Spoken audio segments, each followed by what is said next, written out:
Hi, this is Carole Robinson. Welcome to County Happenings, where we find out what's happening with the county mayor in our county. How are you today? Better than I deserve. Thank you, Dave. Lots of things happening in our county, and over the next 30 days, I know. Oh, God, you guys are going to have a busy time in the next 30 days. Yeah. Y'all got a big old budget thing coming up. You know, every year, County Commission has to finalize the budget for the following year. We do that the second Monday in July, and it starts at 9 o'clock. That's a throwback to the old days when they used to call it the quarterly court. And the men and women that served in those years, mostly men, they were predominantly agricultural farmers.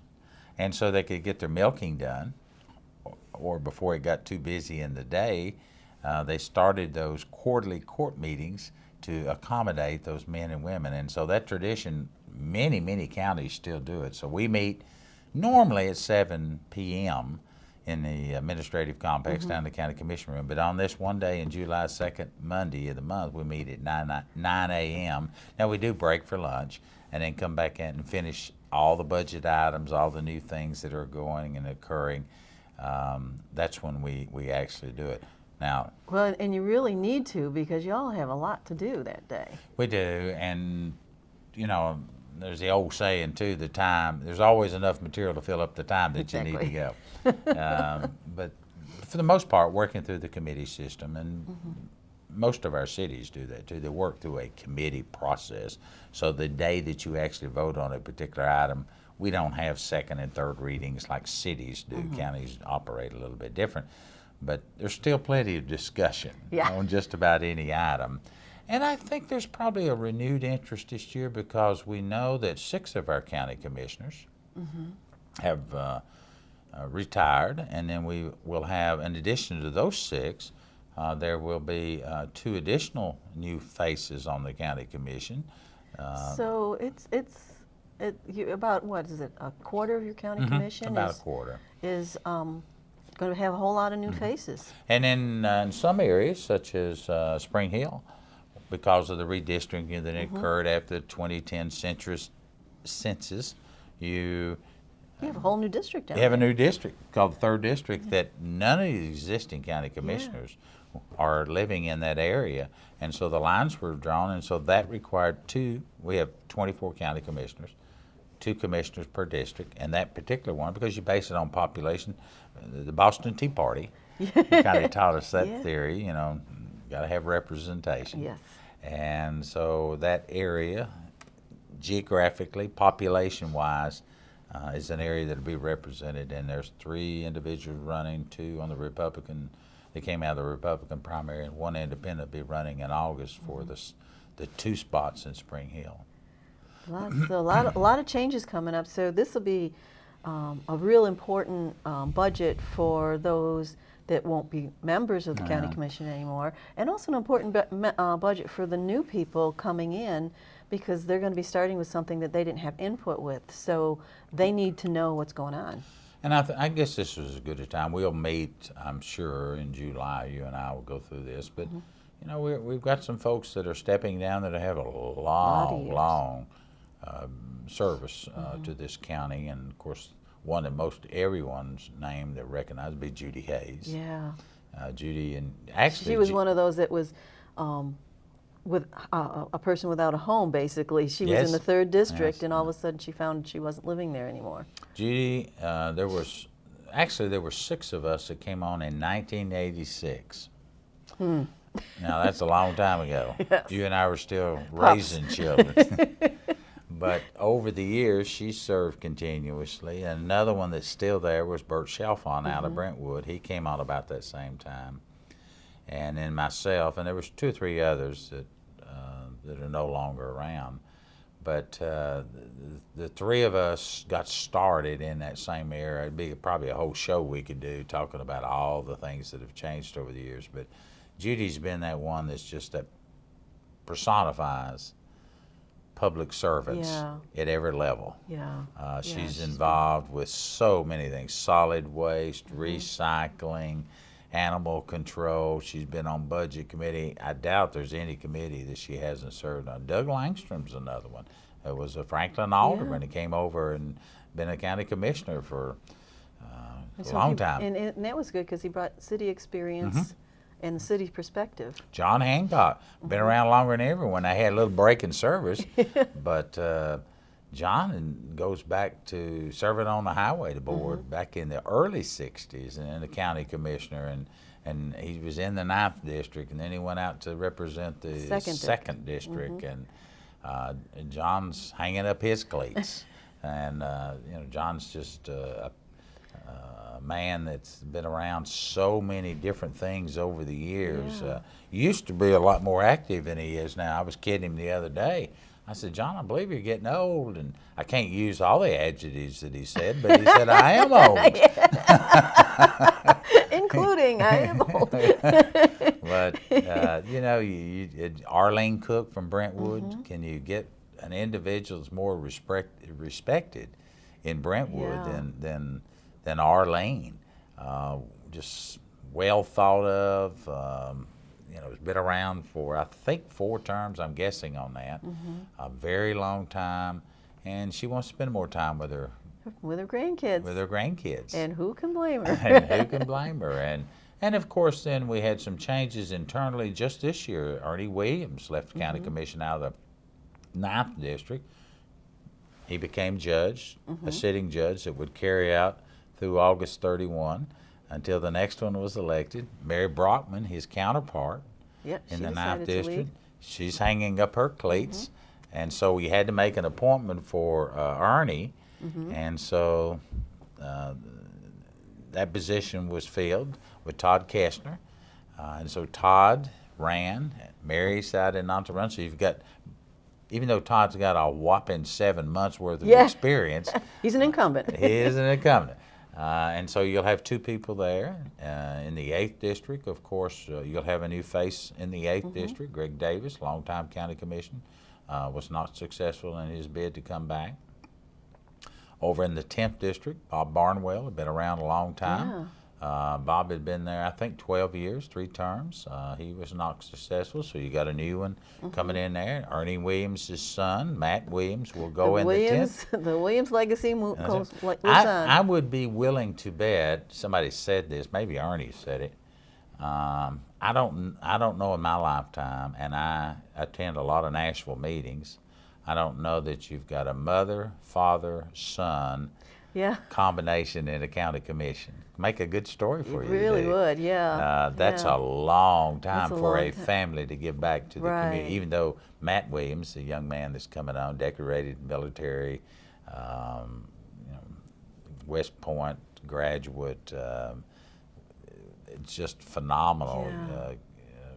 Got married about 1.5 years ago, got a baby on the way. I mean, all the right dominoes just hit him. And he's bringing a new perspective from the young. He's and the we youngest need that. one, We need the young folks to begin, that next generation needs to start taking over. Somebody needs to start getting their wings going on these. So we've got a whole bunch of new faces coming in, trying to get some, they ran on their individual tickets and comments and desires, and so we'll see that change. And then, so this July County Commission, for many of those individuals that have served, this will be their last meeting because we do not meet in August. Do not meet. And then everybody's sworn in. They are the 1st of September. Either at the end of August, 1st September. We're actually going to have some training, a couple of evenings worth of training for the new county commissioners. To try to explain the processes we go through and the laws that they have to abide by and ethics they have to sign off on. There's a lot of things they didn't tell you about this. No, they don't tell you a lot about all that, and so that'll be done between the August election until they're sworn in, and I always tell them, if you can, let's get you sworn in before the first day of September. Because theoretically, August 31 at midnight, the other person is out. Right, and so there's no representation. There's no representation. And if we had some, you never like to think of things, but there may be a reason I'd have to call emergency session in on August 1. Now, I can swear you in real quick, or someone can swear you in, but it sure makes it a lot nicer if you've already got that behind us. Right, exactly, And we yeah. know, And so they can either do it as a group or they can do it individually. yeah, most of the new ones would want their family members to Right. be there. Their campaign workers and supporters like to see that. Sometimes there's several people that can swear them in, of course. Elaine Anderson is probably the most notable. Any of the judges can do it. I certainly can do it, and there are others. But that first time, you've worked hard to get to where you are, and you Want to make it special for everybody. want to make it a little special. Now, after you've done it 2 or 3 times, you stand up in a group, raise your Yeah. right hand, let's go. But that's kind of the way it should be. Yeah. So on this last county commission meeting, we're dealing with a how many $1 million budget? It's about 450 million, give or take $1 million, and I don't know exact number. I should before you ask me that, but it's 99.99% finished. We've got a public hearing we have to go through, and then there'll be some tweaking of the numbers to be sure that everything is right. Our accounting office is already planning on working for the next 3 weekends, trying to get all the paperwork done and get everything done. But about 450 million. Schools will get a little bit more percentage than they got last year. They get clearly a 65% of the budget this year for their operational. And there's a number in there, your paperwork. The BEP has been redone again for a the little less money. 150th time. Yeah. And they're getting $2 million less than what they expected. Yeah, but and having 1,050 new kids. Yeah. So we continue to grow. We continue to flourish in this community. Which means new schools. New schools. And you got the money's been appropriated for schools in Nolensville area? In Nolensville, we'll have, it's an $80 million plus project. The first $40 million of that was approved this past Monday night, whatever that is, the 10th or something like that, 9th or 10th of June. And that's for the K through 8 schools? And for a high school. High school. The total package, we bought the land about 1.5 years ago. It's going to be one big campus? One big campus, copied after the school at Summit. Down in the Thompson Station, Spring Hill area. They bought approximately 100 acres. They put middle school, K-8 school on one end and put the high school on the other end. They'll have some commonalities of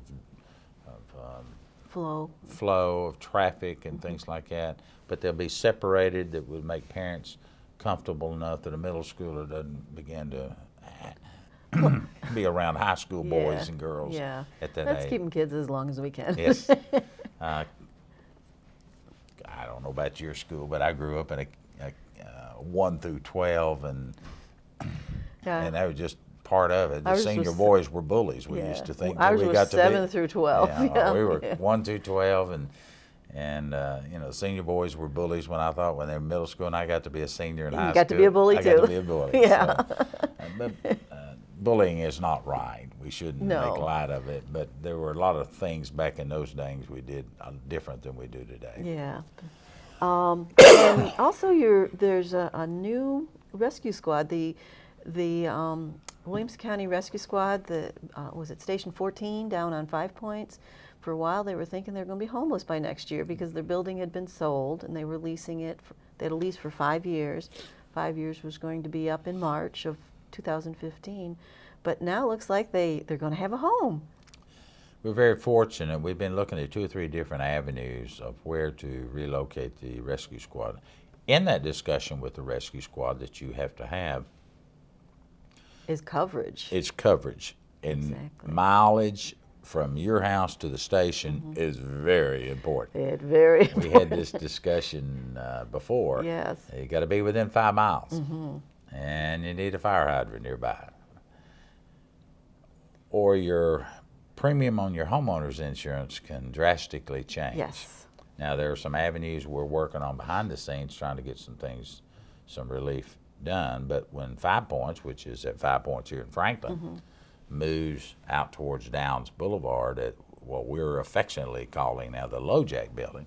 LoJack is a paving and brick company that it's only been there 5 or 6 years, and so they decided to sell the building in the beginning, and then come to find out they needed to lease it for several years. So we're, because of tax implications on their part, so which really helped us in the long run. We're going to lease the building. A certain percentage of the lease payment will go back towards the purchase price. We'll get the first right of refusal, because we've got to make some improvements to the buildings to move the fire equipment and the ambulances from 5 Points out to the LoJack's location. So at the July meeting, we'll be asking for funding for a year on the LoJack building and for the improvements that we need to be made. And to make this clear, the Williamson County Rescue Squad and Rescue and Fire is not a county entity. No.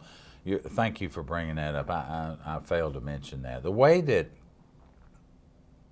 our fire protection is covered in the unincorporated areas is through volunteers, men and women that serve on their own time, their own nickel. We do not pay them. How does the county become involved? We normally buy and purchase the equipment, the fire trucks, the hoses and things like that, but they have fundraisers, and that's still not going to stop. Yeah, You'll because not all the equipment, the jackets, the helmets, Right. all that stuff needs to be purchased as well. So, but there's a lot of training that needs to be occurring, and we need to have a system-wide program, and that, in my opinion, needs to be out of county government, so that I'm training this group of men and women in Nolensville is the same as that I would treat. Everybody can step in for each other, and if God forbid something happens that you have a 5-alarm incident, they all are working together as a team. Well, it is, but you want to have the same training occurring at all Everywhere, your stations. And that's often difficult with volunteers to kind of do that. So part of this public safety building that was approved last year that we'll have groundbreaking on here in the next 30 days, once that building is completed, it'll be a central area for training, not only for the Sheriff Long and the law enforcement, but it'll also be for our volunteer and our 911 centers and things like that. We can have training. As you know, down in the basement of this building is the 911 center. Well, it's not much bigger than this studio. And it has served a purpose. It is, we have gotten It was fine by. when the county was only 50,000 people. Well, but it's not anymore. It's not anymore, and so this new facility we're going to be building will house a lot of these things. And of course, you want to make a building hardened that it can withstand certain wind speeds. Very much like Being this. it's going to be the center, the hub of the emergency. Yes, it is. And so simultaneously, there's a lot going on. We've relabeled it, rebranded it, called it public safety, and that's just to incorporate a lot of different things under one big umbrella. But it's still 911, it's still fire, it's still the sheriff. But for our centralization and being able to do the things that we needed to do, we're rebranding and just calling it public safety. The station we're building on, kind of drop back a little, that we are purchasing or leasing from LoJack with the right to purchase that at some future point, will be our place for 5 Points to go to, so they can be called out of that area, and our ambulances will be located there too. Currently, our ambulances, there's usually one at 5 Point, and these are. And the ambulances are through Williamson Medical Center? They oversee the ambulance men and women, and we send, the county, your tax dollars, my tax dollars, we send money over to the hospital to help offset some of those costs that are associated. I'd like to say the ambulance, when they go to pick up an individual that's either in a car accident or just an individual at home is sick, that, you know, the hospital will build your individual carrier if you're over 65, 66, Medicare, but there's healthcare reimbursement rates that are based on Medicare rates. And so most ambulances at best provide the service in the community. They don't make any money. but they try to break even because you got 90 to 100 people that work in the ambulance division, from just offering 24-hour coverage 7 days a week, 365 days a year. Oh, and by the way, you've got men and women that get sick. Oh, by the way, you got men and women that are on vacation. By the way, you've got situations that come up that they can't work for that whole period of time. And when you start trying to cover a whole county-wide area with ambulance, Alan Lovett's in charge of that, then we've got GPS systems that tell you where all those ambulances are at one time. And so when one ambulance gets called into action, the others have to rotate to fill up that void. Yeah. Over 50% of our calls that are made throughout this county are in Franklin. Well, of course, Franklin is the biggest city. Biggest city. So 50% of your calls. So at any time, there's one or two, and of course the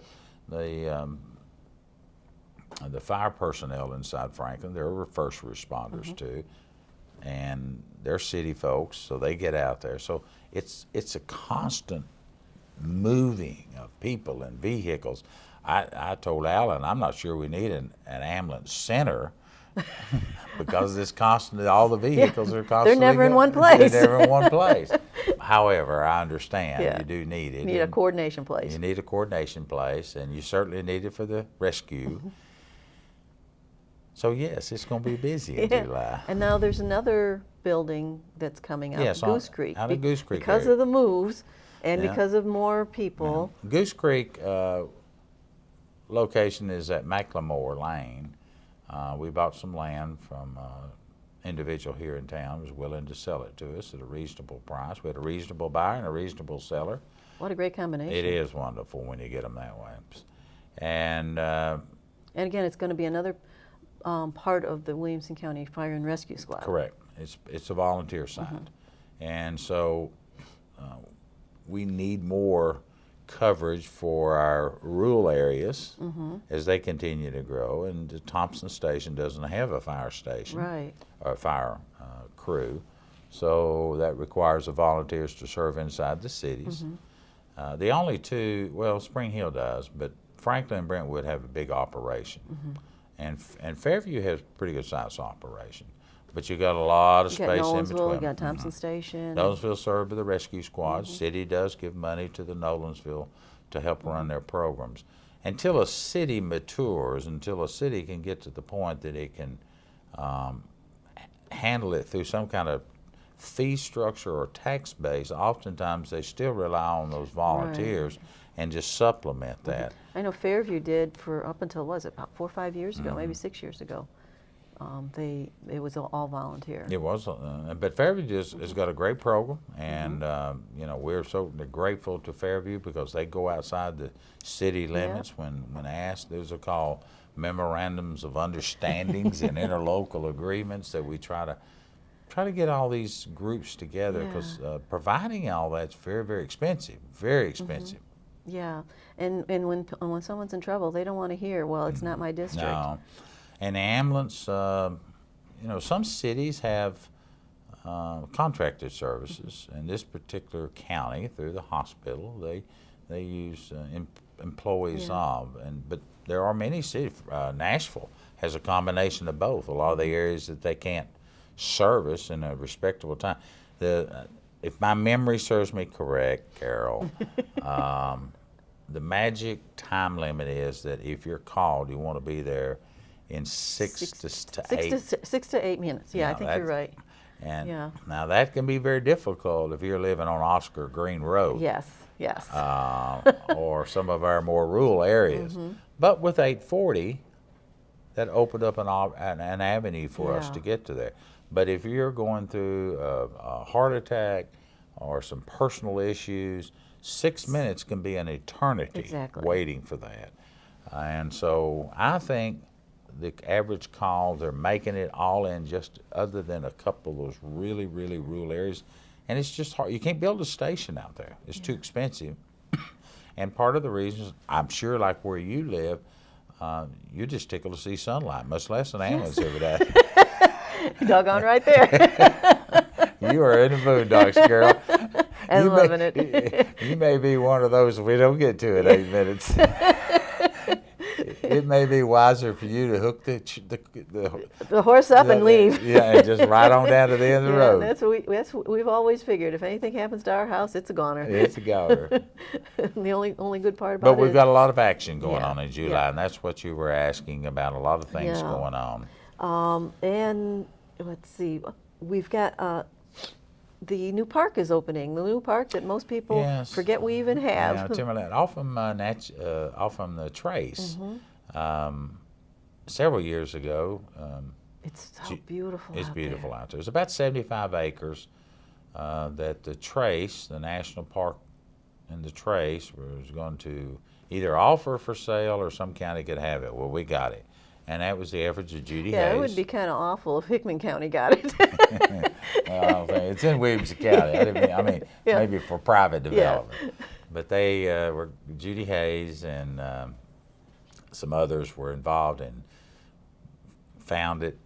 We got involved, we got it. We spent about 4 or 5 years. We're getting it up and rolling, and so it's going to be some great hiking trails, boy. If anybody wants some rugged hiking, because it's up and down. Interesting story. Now that falls under Doug Hood's area. Right. Okay, and we don't have any electricity.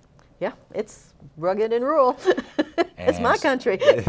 So you need electricity for some things. Yeah. These lights, these studio lights. Conveniences that we often take for granted when we flush our bathrooms. That's you can't bring your own bucket. So we have had to be really creative in what we do out there, because it's really an area. It's for hikers. It's for what I call showing off your wildlife, your trees, identifying those, the trails. Great place to see things, and the building has identification samples and stuff. So we're doing a lot of solar. We're doing a lot of capturing the sunlight. Wow. And so we're doing things that, because we just don't have any electricity. And so when it gets... It's going to be pioneers if you go out there. Pioneers, and when it gets dark, we're going to be locked up. Yes. So, but we're looking for a lot of school groups. You can talk, I'm going to make a guess, it's 10 minutes, 15 minutes from Franklin. Yeah. And it is just going to be... And it's another world. It's another world. 15 minutes in another world. Lots of birds and critters and bugs. And wonders. And wonders. Bring your spray. Thank you for joining us at County Happenings. We'll see you next time.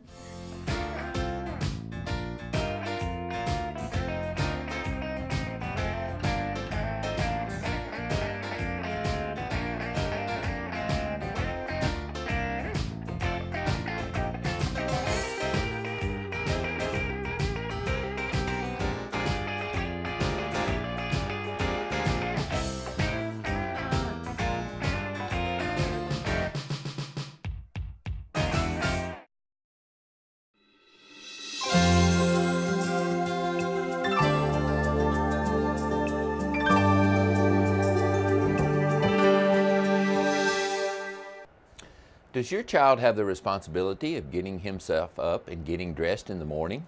Have you established a routine at night for your child to lay out all the things he'll need the next day? Do you have a place in your house for school papers that need to be returned to school? Do you have a regular homework time at your house? And if your child forgets something, how quick are you to bail him out?